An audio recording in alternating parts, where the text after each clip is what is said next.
Hello friends, आज हम लोग स्पीड ऑफ साउंड के बारे में पढ़ेंगे। The speed of sound is defined as the distance which a point on a wave such as a compression और rarefaction travels per unit time.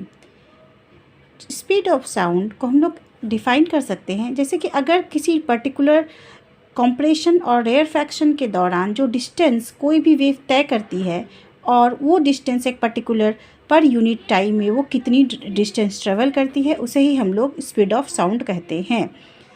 इसे हम लोग v के द्वारा डिनोट करते हैं। v is equal to distance divided by time.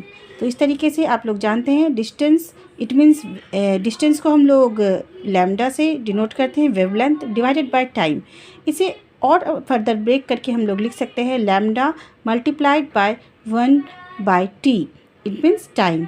Here lambda is the wavelength. अब हम लोग देखेंगे वेवलेंथ क्या होती है।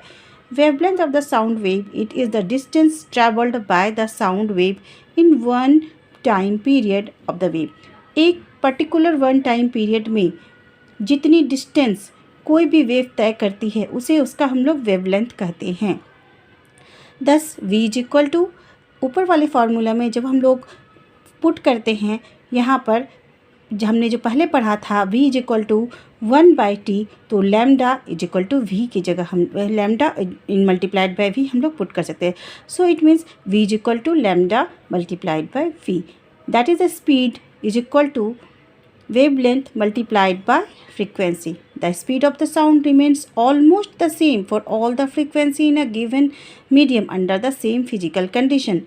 किसी भी साउंड की जो स्पीड होती है किसी एक पर्टिकुलर मीडियम में लगभग सेम होती है, उसकी चाहे कोई भी उस साउंड की सारी फ्रीक्वेंसी, ऑल द फ्रीक्वेंसी जो होती है वो एक पर्टिकुलर फिजिकल कंडीशन में बिल्कुल सेम होती है। Now we will talk about intensity of sound. The amount of the sound energy passing each second through unit time is called the intensity of sound.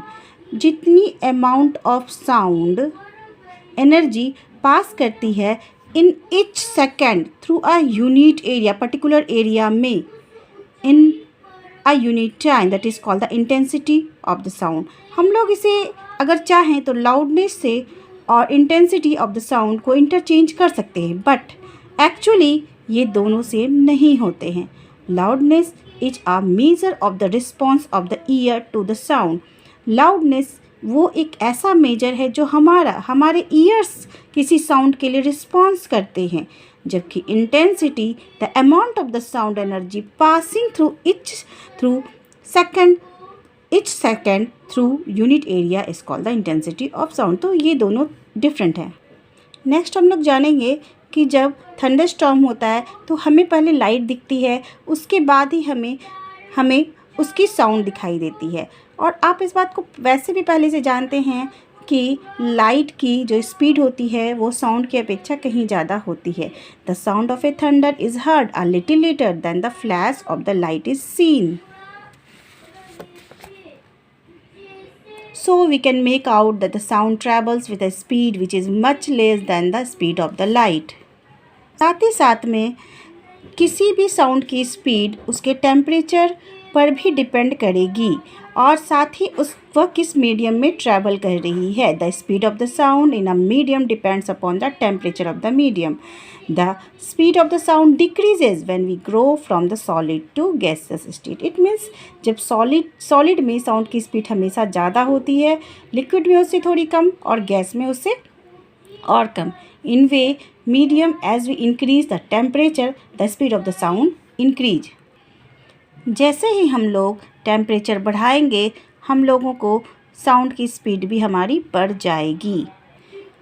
इस तरीके से आपने इस वीडियो में और भी जानकारी साउंड चैप्टर के लिए आपको दी गई और बहुत सारे ऑब्जेक्टिव्स में मैंने इसमें कवर किए, जैसे वेवलेंथ क्या होती है, जैसे इंटेंसिटी और लाउडनेस में फ़र्क होती है, और टेम्परेचर बढ़ने से कैसे साउंड भी इंक्रीज़ होता है।